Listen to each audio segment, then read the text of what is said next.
In this video, we're going to check out a little rumba called Cuban Dance. Some of the techniques that you're going to need to know for this will be slapping the guitar like I just did, which I'll show you after we see the whole song. We're going to need to know how to play arpeggios, where we play free strokes with your ring, middle, and index. And sometimes we're going to play these two fingers, your ring and your middle, at the same time. There's also an option to play what we call picado, which is index and middle rest strokes. And then at the end, we're going to do a 4-stroke rasgueo without the pinky. A rasgueo is when we strike the strings with our nails. And if you watched our previous video of playing romanza as a rumba, we ended with a pinky, ring, middle, index. This time we're going to end the same way, but without the pinky. So let's check out the whole song, and then afterwards I'll show you specifically what we're doing with these different techniques.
Let's check out some of the techniques that we need for the song and how we can play those techniques. We're going to start out by playing these 4 chords: E minor, D, C, and B7. These are all open chords that you should know. And then coming up in the B section in a moment, we're going to need to know a half bar and a full bar. So if that is a deal breaker for you, you could get away with just not even playing the B section at all. A lot of songs like this, the fun and memorable part is the A section anyway. So you could do that and come back to the B section later. So at the beginning here, we're playing an E minor chord and we're doing a rumba this way. Now there's so many ways to play a rumba, as you might know. For this, we're going to do a kind of percussive slap, which is different than what you may have seen before. A lot of times with a rumba, you might do this, where we slap the strings like this. So we're silencing the strings at the same moment that we're getting this percussive sound hitting the guitar. But here what I'm doing is I'm not really hitting the guitar, I'm striking the strings and then killing the strings at the same time with the side of my palm. So it gives us this snare drum sound like this. I'm striking the strings with my index finger, but at that same moment, or really just after it, I'm killing it with the side of my hand. I want to touch the strings just after or right at the moment, but definitely not before that I strike the string. So it gets this really cool percussive hit sound. Sounds a lot different than that. So when we play these chords, we're going to start out by playing the root note with our thumb. And you don't have to do that. You can just strum the strings if you want to. But if I'm playing E minor, the root is the E string. So I'm going to play a rest stroke with my thumb. Then I do this slap that I'm talking about, like right there. And now after this, strum down with your thumb and try not to get your nail in there to make it kind of a fleshy, kind of a little bit of a muffled sound, like 1 slap down. And really that's all we need for a rumba. We could just let the rest of the measure go by. But what's written on the page and what I did in that video was I went down with the thumb, got our slap, down with the thumb again, and then another downstroke.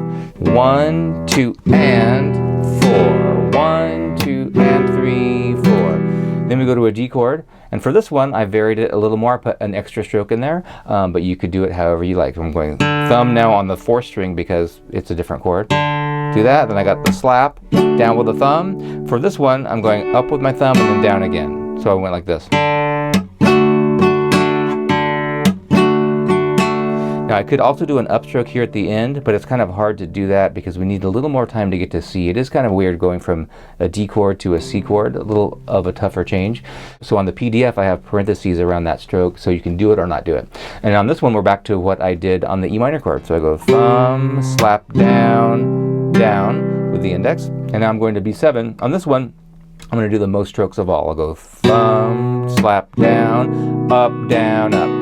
But like I said, these are all interchangeable little patterns and you can do it however you like. So here's the beginning. We have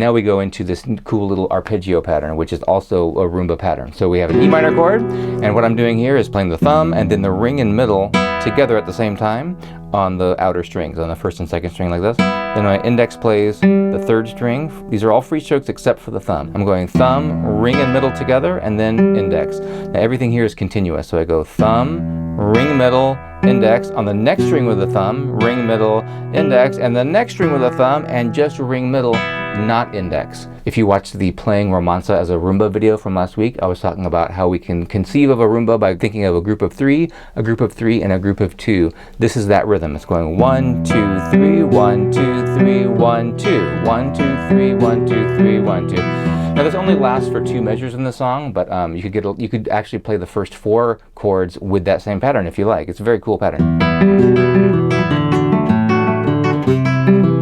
Something like that, you know. But in the song we've just got it 2 times. We're gonna go twice, and then we do this.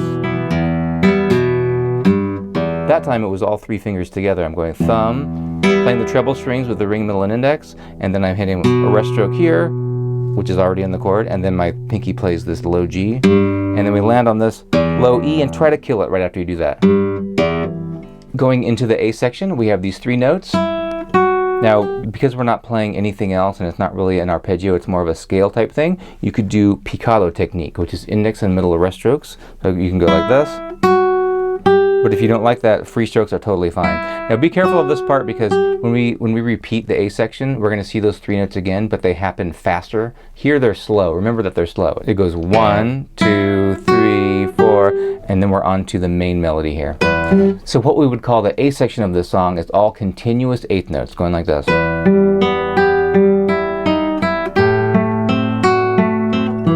So the fingerings are on the sheet, and they're really important because they help us get to the next thing and all that kind of stuff. But what we want to do is to hear this melody.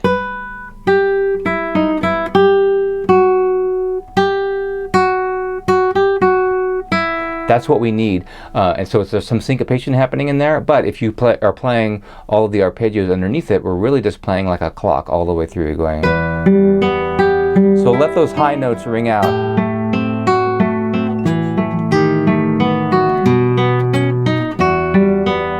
So for the most part, what's happening on the interior strings here is I'm going index, middle, and then ring towards the floor. We could call that a forward arpeggio, although if you did it in reverse, when it says index to middle, you could play middle and then index if you want. It really doesn't matter, as long as we get this melody in there. Right? So one more time slowly, this is what's happening here. We got our pinky up here to leave it down. Here I'm using my middle finger and I'm scooting over here, pinky, index, and middle. It's going to end up looking like a D7 chord, but it really is a type of A minor chord because the A is in the bass here. We're going to wheel around here and slide that first finger down, and the pinky comes back to the 3rd fret. Now right here we want to play your index finger here on this 2nd fret of the 5th string, which seems like we shouldn't, but we want it to ring out for the rest of the measure. We're going to go. So try to make a point of letting that bass note ring out if you can do it. So we're going. Now we're back. Now here's those 2 notes again, but fast. Right?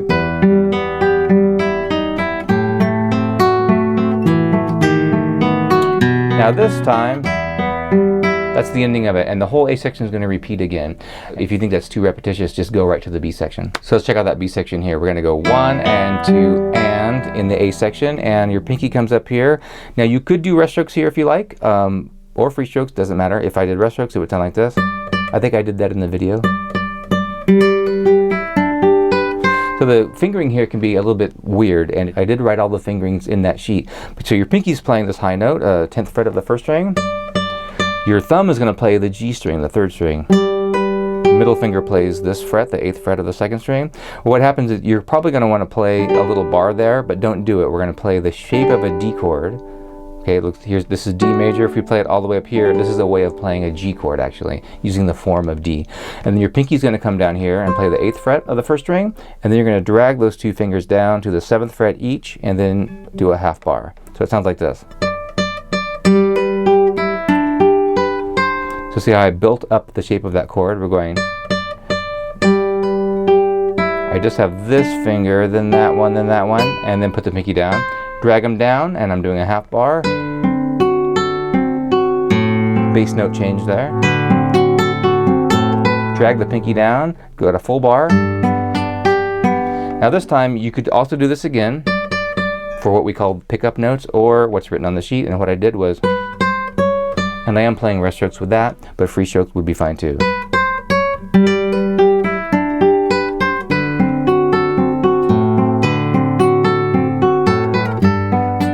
And then we're back to the A section.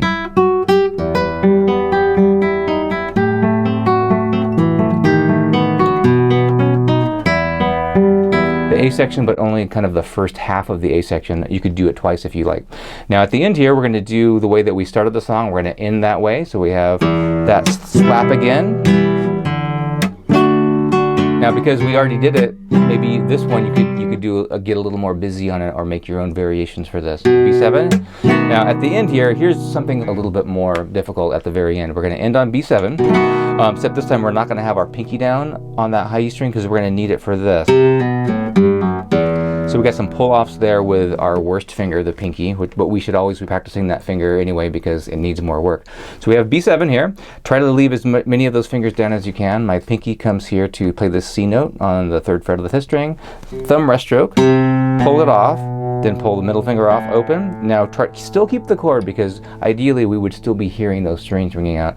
Then I'm playing the 3rd fret down here. Same frets that we did before, but now we're on the 6th string. So your pinky pulls off to the middle finger now, playing the 2nd fret of the 6th string. Here's how that measure goes with the B7. We have thumb on the root of the chord, strum down with the index, and then I'm going to go. And then finally at the end, you could end it however you like. You could just do that or anything. But I'm doing a rasgueo, which is when we hit the strings with our nails. Instead of doing this, pinky, ring, middle, index, which would be totally valid if we did that, I'm not using the pinky and going ring, middle, index, up.